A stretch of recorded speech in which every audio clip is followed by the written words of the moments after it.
I'd say take some action that makes you uncomfortable, but you see its purpose and its potential to really have impact. Now is the time to turn rage into action. Every fraction of the degree matters. Every voice can make a difference, and every second counts. I wanted to panic. I wanted to act as if the house was on fire, because it is. From the pandemic to climate change, going it alone, it's simply not an option. For those who have eyes to see, for those who have ears to listen, and for those who have a heart to feel, 1.5 is what we need to survive. This is an all-hands-on-deck moment. It's now or never if we want to limit global warming to 1.5 degrees. Philanthropy is uniquely placed to complement the roles of business and government and make an impact on the global climate-related challenges. Foundations and civil society organizations have a crucial role to play in implementing sustainable development by providing funds, connecting cross-sectoral collaboration, building bridges, investing into sustainable finance, and influencing political decision-making, obviously. Philanthropic climate action is multifaceted. However, having a look at the numbers, climate change mitigation still remain below 2% of total philanthropic giving worldwide in 2020. Now, the big question is how to unlock the immense potential of philanthropy for sustainable development and climate action. Welcome back to our podcast, Accelerating Climate Solutions. I'm Stefan Schurig from the Foundation's platform F20. And I am Ruth Richardson from the Global Alliance for the Future of Food. In this podcast, we set out to unearth the hard topics at the heart of the debate about the climate crisis and dig into what's holding back solutions from taking root. The Global Alliance for the Future of Food and the Foundation's platform, F20, are both networks of philanthropic organizations collaborating on joint transnational action towards sustainable development. We are strongly convinced that philanthropy can and must be a solution on this pathway. In this bonus episode, we want to critically explore how to unlock the full potential of philanthropy for the implementation of the SDGs, the Sustainable Development Goals of the United Nations, and of course, the Paris Climate Agreement. We are delighted to have this discussion today with Neera Nundy, co-founder and partner of the Indian Dasra Foundation. Dasra means enlightened giving in Sanskrit. So before we dive into today's discussion proper and hear your perspectives, Neera, we always start by asking our guests a simple question, which isn't so simple. If you could press a button and change one thing, what would it be? Thanks for having me. And I'm not sure I'll thank you for this opening question, but definitely thought-provoking. I had a number of different buttons that I was thinking to press, but perhaps if I were to pick one, it would really be to accelerate social change. And I'm going to date myself, but I don't know if you remember those VHS, those video machines that used to put those tapes into, and then you'd press like fast forward and it's like, and then you'd kind of get to wherever you wanted on the actual video. I just feel if there was a way to press a button and just move this pace towards change where we need to get to, I think if we could fast forward, that would be phenomenal. Well, the other button that we obviously have pressed is record for today, so that's good. Remaining in this picture, if I may, Neera, challenge you a little bit on this one. I mean, it's a great answer, obviously, but if you would fast forward and you just press the fast forward button, where to and what would have to be changed then? What do you expect if you stop and push the play button then? Yeah. And I mean, I guess when we talk about climate change and climate action, sometimes if we say fast forward, then, has it all come to an end? And is it an even more state of crisis than now? I was actually pressing a very specific button where change typically takes 15 to 20 years, right? And some of this related to climate will take even longer. That if the inputs and those aspects of what we're doing that are related to climate action, if we can accelerate the change that's needed, whether it's coming together, whether it's dialogue, whether it's actually to see the change, is what I'd like to fast forward, perhaps not the crisis, obviously. Yeah, well, that makes a lot of sense. And the question, of course, of our today's topic is what the role of philanthropic organizations can be. I mean, what can philanthropic organizations contribute as being part of the solution?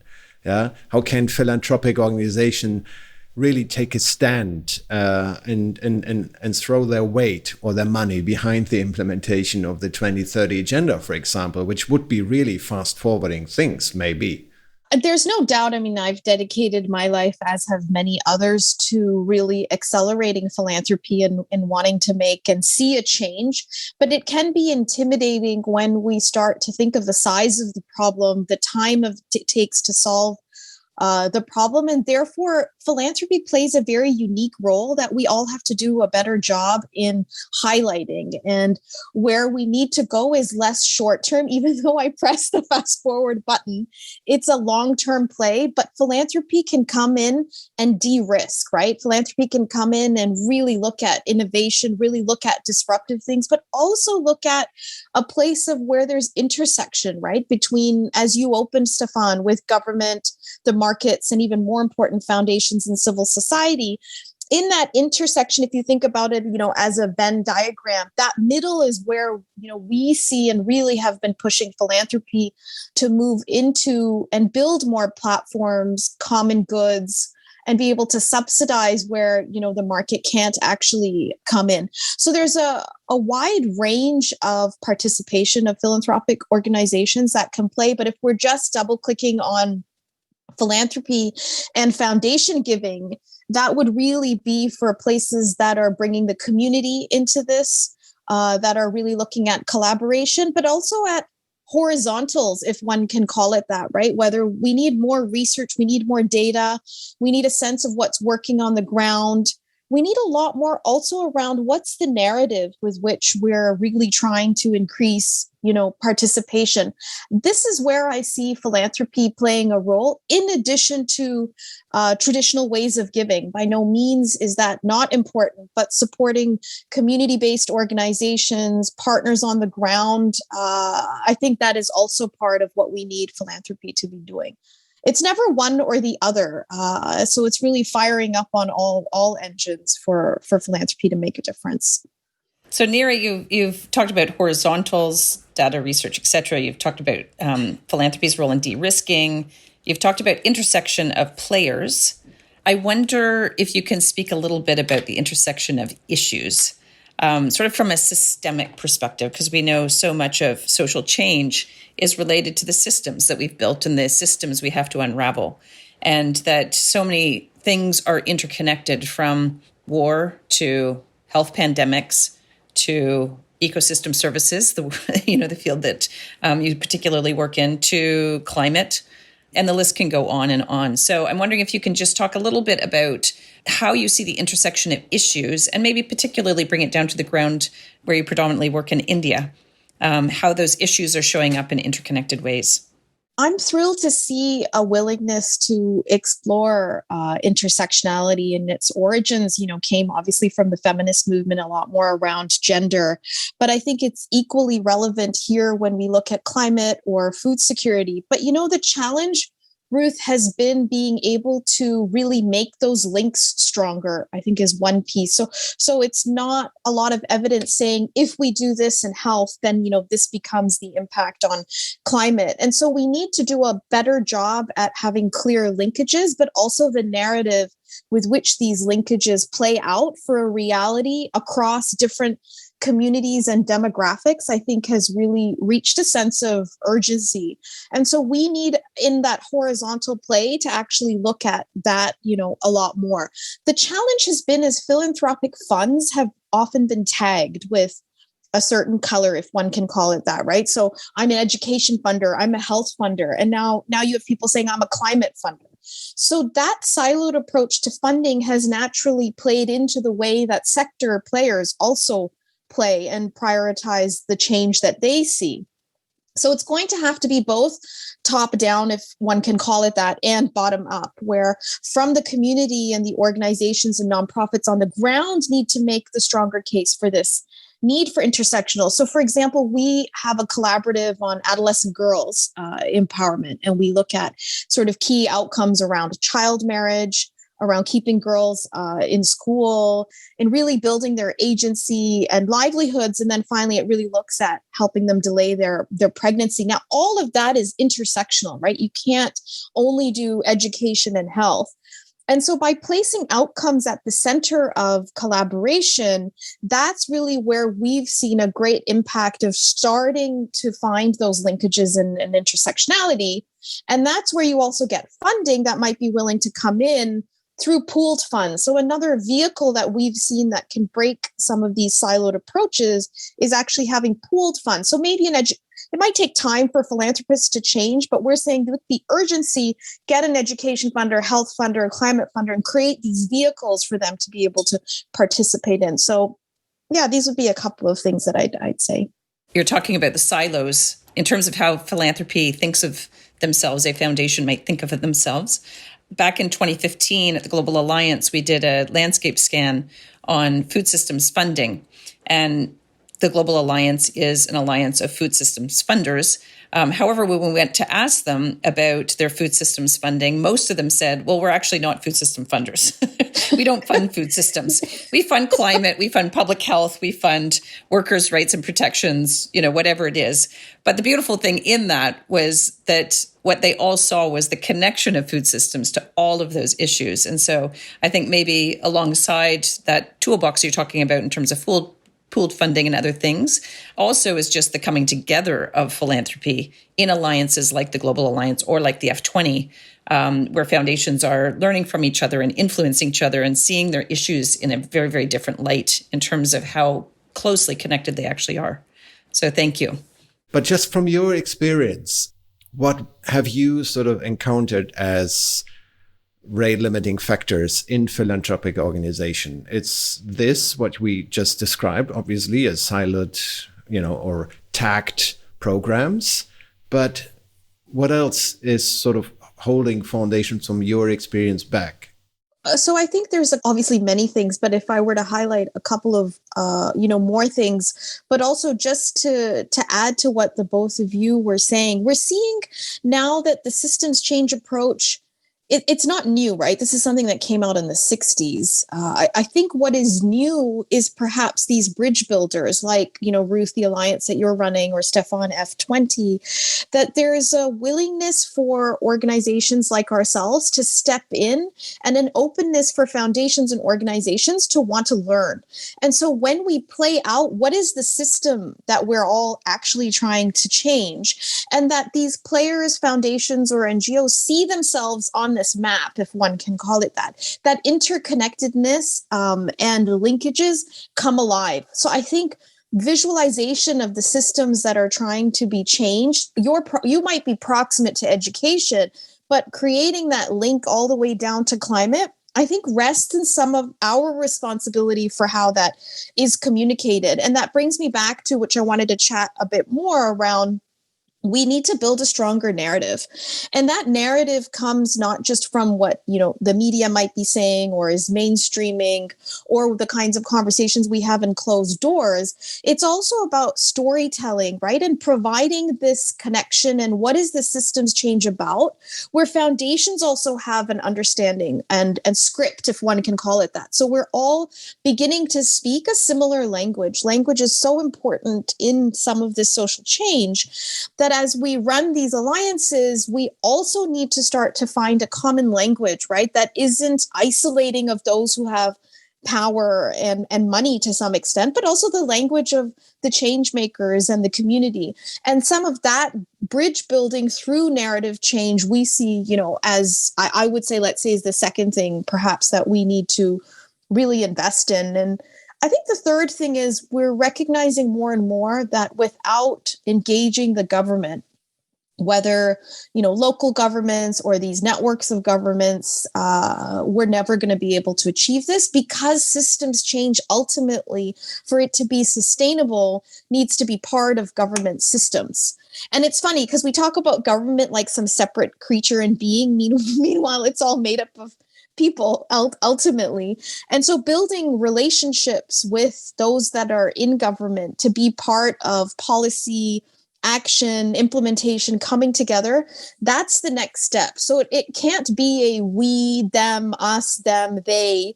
It really has to be a lot more of a we between, government, private sector, and civil society. And that's the role that I see, philanthropy playing as well. I may say that one of the ideas of setting up F20 was exactly that we sort of saw this as an invitation for foundations to also take a political stand when it comes to the implementation of the Paris Agreement, or when it comes to the sort of, to the call upon politicians for climate action, and that we would sort of feed this with concrete suggestions. And by doing this, somehow offering a way to translate the political weight of foundations to the decision-making vectors within politics. But on the other side, the least some foundations want is to be translated into political action, or the least they want is to take a political stand. This is changing now, obviously, with the great success of the Global Alliance, seeing their members, and also with the experience that we make. It is changing though, but it's a bit too slowly, I guess, still. But there's a strength in numbers and coming together, right? I agree with you that there's quite a lot of anxiety and nervousness of playing on the political side, yet recognizing the importance of it. But what we're seeing, the fact that there is an alliance and you are coming together, and that there is collective voice and influence, we're seeing, instead of calling each other out, then you want to be part of the group that's really trying to push for change. I think so. We're seeing that collective action being very, very important. But what I'm also weary of at the same time, especially when we bring foundations perhaps together, or this whole movement around collaboratives, is an additional concentration of power. So, when you have pooled funds and you have alliances of foundations, are you just bringing those who have money power into even a stronger position of power? And that's really where we say we need to do a better job of making these platforms inclusive.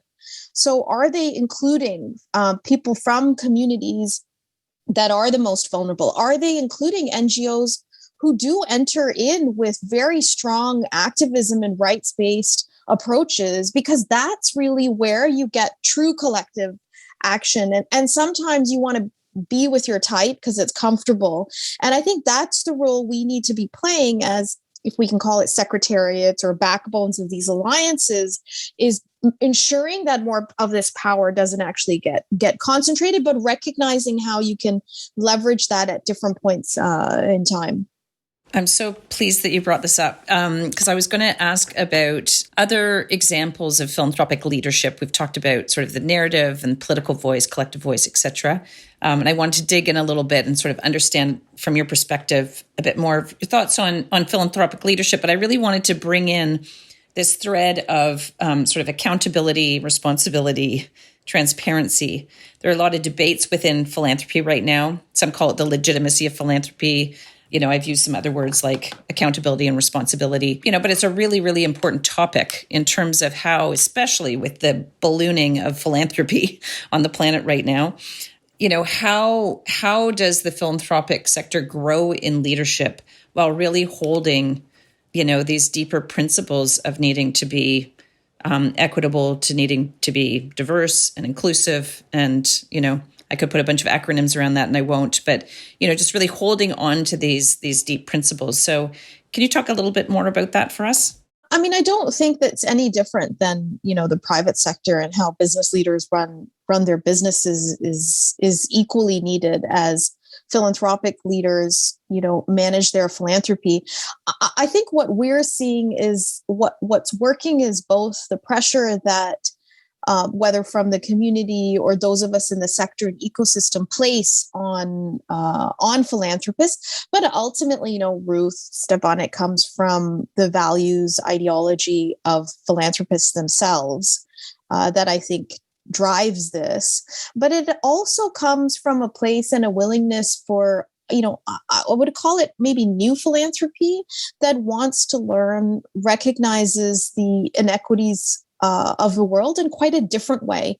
And so they're willing to listen more, to learn more, to explore. And I think ultimately it's also peer pressure. I think philanthropists calling out and supporting each other, but also coming together to be part of charters, to agree that this is a certain way of working, again, comes back to there's a greater need for facilitation of this coming together. But I think ultimately it's grounded on our society's values and what's the world that we all want to see, and how much are we actually willing to give up in terms of power and control to be able to go down the philanthropic path that we actually need. We just spoke about system change and system approach, and that this is slowly but surely increasing, at least the awareness about it, that it's actually needed. In which way would you see the famous legendary Sustainable Development Goals providing a service here for thinking holistically, or at least sort of, putting things into perspective? My experience is that they resonate a lot with philanthropy, with foundations that say, we may not be going as far as committing to any climate action, but the SDGs are the reference for our work, which essentially is the same, because climate is really a huge subject within the SDGs. Would you agree with that? That sort of this framework could actually help in accelerating the view in a more systemic way and accelerating systemic action, in fact? So I would say partially yes and partially no. And there's a couple of aspects around the Sustainable Development Goals that I think sometimes we just look at the end product and we look at its potential, but its drawbacks. But I actually wanted to highlight that the process with which these SDGs came together was phenomenal, right? And that process of bringing civil society, foundations, and different players in the ecosystem to agree on a set of sustainable development goals that would define pathways, right, for development, create that common language, create indicators that we could begin as a sector and countries to hold ourselves accountable, I think is getting to this baseline is quite phenomenal. The challenge we have is this SDGs don't inherently highlight the intersectionality. In fact, they make little boxes out of things that, right, should be circles and overlapped. It should be like a cloud to some extent. And that's where perhaps the systems change, intersectionality of these goals, we start to lose. But I think the benefit of the clarity with which we go out, right? Whether it's starting to look at how much budget is going to them, whether we're measuring these as outcomes, putting them on dashboards, selecting a few, I think it's a great roadmap. I think the next step we need to take is link it now to what aspects are more intersectional or linked.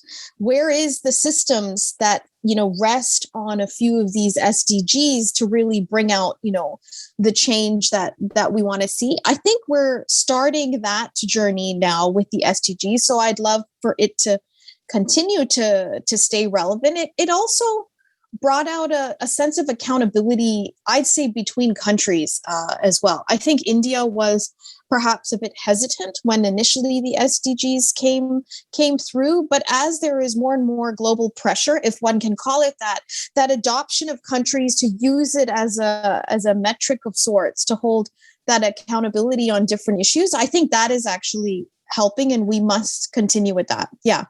Well, I know that Ruth want to come in, but just this little anecdote that I may share here. We have sort of as a little gift for ministers who we sometimes meet a box with the 17 SDGs as literally wooden bricks in it.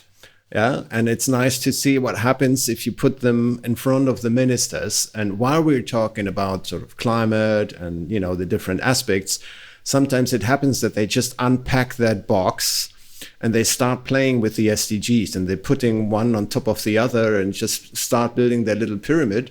And one of the conclusions is actually, if you look at them not on one single box, but on, you know, things that really belong together and somehow build upon each other, then that's where the systemic element starts to unfold. So agree with you. It's both. It can be. Maybe you'll make them rings, Stefan, next. Make them rings. Wings? We're gonna have wings or circles? I mean circles rings, and then rings. Okay. Rings. So to achieve the SDGs, which of course is the, you know, primary goal, is going to require people and organizations, of course. We're heading into more difficult times for leaders and for organizations as they deal with stresses, as we see, you know, sort of increasing impacts in our day-to-day lives, in our professional lives.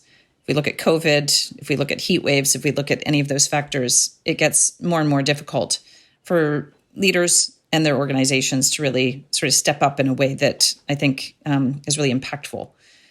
You just recently wrote an article in the Times of India about strategic philanthropy and the need to improve institutional resilience, which is a lovely term. Can you tell us a little bit more about what you mean by institutional resilience and how that connects to philanthropy? I came from, I suppose, a non-traditional entry point into the sector. I did investment banking and then did an MBA. And I came from really a set of bias, I suppose, that if we strengthen organizations and institutions, even from a management point of view, that these organizations would not only be resilient, but as they would grow, their impact would grow. And that was sort of really fundamental to why we started Dasra. And I think the crisis within which we, you know, some of us are coming out of, but really went through, I think just for me brought to life and really made it even more visible the importance of strengthening institutions and not just relying on charismatic leadership. And we put a lot of pressure on leaders. In fact, so much of investment and philanthropy rests on the personalities, characters, values of leadership. And that's important. But equally important is encouraging philanthropy and investment in strengthening institutions and kind of doing the boring stuff, whether it's a technology backbone, whether it's investing in actual talent, all of that organizational development stuff that you don't see, we need to invest more in, because when these crises do hit, it's those that have the sort of the pillars of, if one can call it, of the house in order, that you can come through these crises. And it's simple things like financial planning, understanding cash flow. These were the things that during the state of COVID, we did a lot of work with NGOs who lost a lot of funding. We're not getting funding coming in. We had regulatory constraints that got placed upon them. And just understanding how they cash burn, how much can they go? If they were to cut costs, what could it look like? So I think some of the principles with which one manages, a business, aspects of those, don't get me wrong, not all of that, are equally relevant in running and building an effective nonprofit. And that's really what we've spent a lot of our time doing. That is all what I mean in its simplest way of building sort of resilient institutions. I think building them institutionally is one part, but the link between these institutions and building resiliency in the community is actually, I'd say, our next step that we really have to accelerate and get to. Ultimately, it's the communities and their ability to demand and to be resilient through whether climate crisis or other crisis that's going to get us, all through this. It is the most vulnerable communities that are most impacted by, whether COVID, disaster, or this climate change, or even other aspects. When our schools closed down in India for COVID, 90% of children in India go to government schools. So, yeah, I think that institutional resilience has to link to community resilience.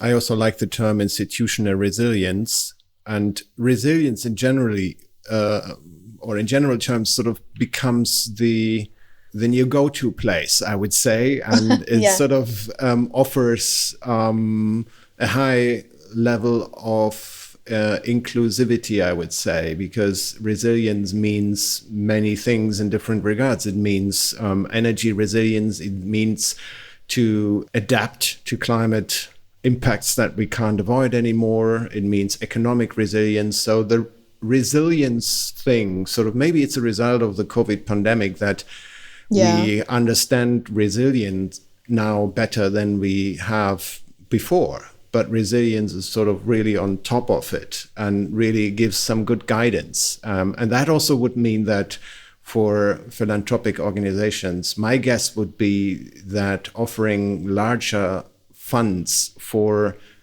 making a place more resilient to weather extremes, be it droughts or be it heat waves or be it floods or whatever. And I know what I'm talking about because we've just had this annual anniversary, the first annual anniversary of a terrible flood here in Germany, with hundreds of people who died because of just massive rainfall that didn't stop for 2 weeks or so on the same place. So we're not prepared for that, and at least to that extent, to how we can actually prepare to it, I guess philanthropic funding is an important lever for it. Would you agree? Yeah, absolutely. In fact, just listening to you, Stefan, I started to worry that resilience means we stay the way we are and just kind of somehow be more courageous and stronger to kind of make it through crisis. But there's an aspect of resilience, which means it's like if his resilience is 0.0, we need to go negative in the sense that invest in strengthening and building that resilience. It's not that current state is actually going to do it. And so rebuilding to some extent what it means to be resilient in what we see as, the future shocks or current shocks. I think some of that circularity is important for philanthropy to come back in and find gaps, right? Where are the weak points? Where are we strengthening, whether it's philanthropic infrastructure or literally infrastructure, so that we are, more resilient. I think some of that is important for the way forward, rather than us just saying we all just have to come in and be stronger and simply be resilient isn't going to cut it. Yeah, and philanthropic organizations do have the leg room to not focus on sort of national or state level of funds or programs, but to really strengthen the resilience of local communities in particular. It doesn't necessarily have to be a community foundation that only focuses on one particular region, but as you do it in India, you really look into organizations that are working on the ground and how you can strengthen, their back in terms of their work then on the local level, because that's where the support is needed. It's also that philanthropy can make visible where are the weak points, right? Where are the gaps by investing in things like data or an understanding of what's working, and not for then the larger funding to come in, right? Whether it's government funding or larger funding to support. And that's where it doesn't always have to be about philanthropy doesn't have to be about always solving it entirely. It can also be about unveiling gaps, putting in needs. Back to my far earlier point around investing in horizontals, because you really want philanthropy to be catalytic, because it's ultimately a small amount in the, $2.5 trillion that we need to solve these SDGs. And so being an enabling aspect to change, right? Being a facilitator, a catalyst, that's also where some of the philanthropic organizations need to look at. So I was just, before this, listening to a different podcast, Krista Tippett, called On Being. I don't know if you know her series, but she was interviewing Ayanna Elizabeth Johnson, who's a marine biologist, who wrote a book called All We Can Save. And the question she ultimately asks is, what if we get this right? What if we actually get this right? And I wanted to, just because the question's at the forefront of my mind, having just listened to this. So I guess, Neera, my question for you is what if philanthropy gets it right? What does that look like really for philanthropy to excel in its role, to excel? You've touched on a bunch of these points, but if you could just kind of pull up what would be sort of the top, 3 or 4 things that you would name. What a wonderful question. It kind of gave me goosebumps, and it leaves me with right for whom, right? Who defines what's right? And sometimes right, wrong, yes, no, go, no go. A binary view adds simplicity, right, to the complexity of what we're trying to solve. But ultimately, right for whom? I'd say ultimately, if philanthropy gets it right, it's that it's been inclusive of the most vulnerable. Talk to us a little bit about that, because I think many foundations. Well, this is because I've spent my. That was the fast forward thing. I know exactly. I've spent my life in philanthropy as well, right? And you just see all these really well-meaning foundations who really want to get it right and really want to be inclusive of the most vulnerable. It's hard. And often foundations don't get it right. So do you have any advice on how foundations can actually do that in a very real, meaningful, tangible way to really come to, the complexity of issues and being inclusive of the most vulnerable, whether we're talking about health or climate, many of the most vulnerable at the sharp end of all of these things. So how do foundations actually do that in a real and meaningful way? I completely agree. It's not easy, but who said philanthropy is easy? It's our responsibility, I think, to get it right in this way, if I may say, frame it for the most vulnerable. I'd say the first thing is listening. I think philanthropic organizations haven't quite figured that out, and so listening to the community, building feedback loops, learning, representation. All of these things sound simple, but they're very important for us to figure out how we do it and focus on that process. Maybe we'll land in the same place. Maybe, folks are enlightened enough, but I think that incorporating some of this ways of working will help us to get to that right for whom answer. And I think inclusivity starts at home. Look at your boards, look at who's making decisions, look at your leadership team. How have you created the team? How are you including the partners that you're supporting, the community that you're supporting? I think there's a lot of room for improvement just, in one's home before you go out with anything more. Well, thank you for answering my question with a question. And I mean that truly, because it's a really critical question, right? For whom? So I appreciate that. So just for the next year, which is probably not then, but just next year, Neera, we're going to have, and I'm just coming a little bit, back to that idea where foundations take a political stand and what what the need is that political or that philanthropic organizations actually somehow show leadership. Next year is the G20 presidency with India, and we have seen a couple of G20 summits in the past that sort of have tightened the language, not necessarily the actions. And I wonder what you would expect from an Indian presidency. I know this was not in the documents to prepare yourself for the for the podcast, but I just wanted to ask the question if you have any thoughts on particular the G20 presidency next year before we close. Yeah, I think there's a lot of slow, steady buzz beginning to emerge from the sector on the G20 being in India. We're all glass half full folks, obviously, in the sector. So we're all very excited, right, that the presidency is coming to India, because with that visibility comes the responsibility of being able to lead a global group and looking good, right, in the on the world stage. And I think we need to really take advantage of this window, very small window. It's just a year, right? But I think being able to take advantage of it is a tremendous opportunity. So mobilizing the philanthropic ecosystem to really come in, with the F20, I think is a great opportunity. I think we have to be more intentional as a philanthropic ecosystem, and more intentional as India. We've just bypassed the population of China. We have incredible energy needs. I think just defining how, if we get it right and can lead the movement with India there at the table, and all of us wanting to be there and wanting to be part of the solution, I think that the global consequences are phenomenal. So I think getting us here is great. I think getting us to participate and be part of climate action, just climate action, I think is really exciting. Well, we definitely cross fingers, and I would say probably the situation next year already looks slightly differently from this year, where the entire focus of the G20 is on the war by Russia against the Ukraine.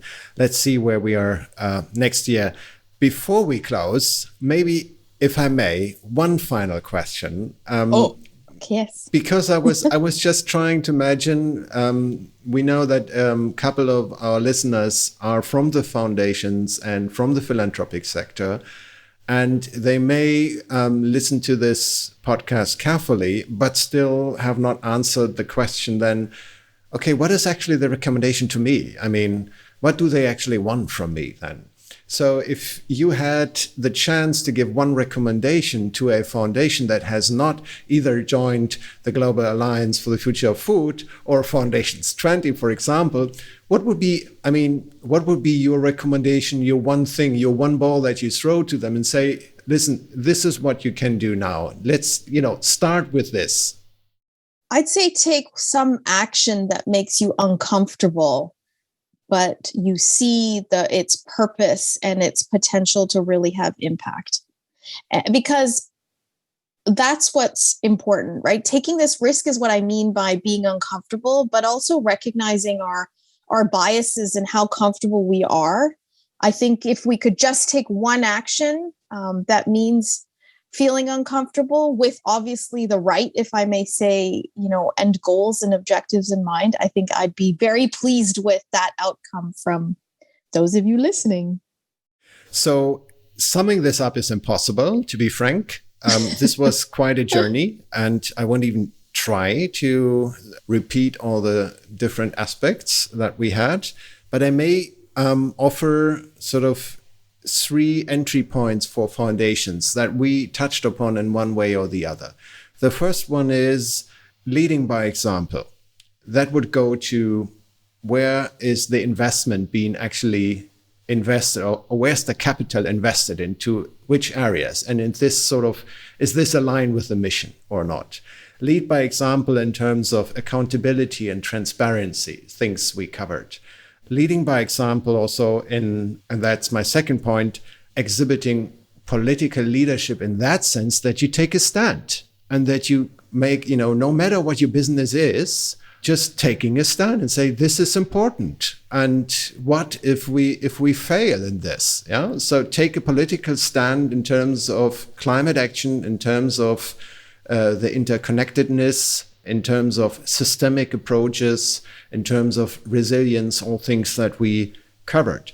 And the third part would actually be translate this into your own programs, basically, as simple as that. Not just tell politicians what to do or support those who do, or just reinvest your capital, but also, of course, reconsider your programs and de-silo your programs. I think this is an important point that we've made here in this conversation.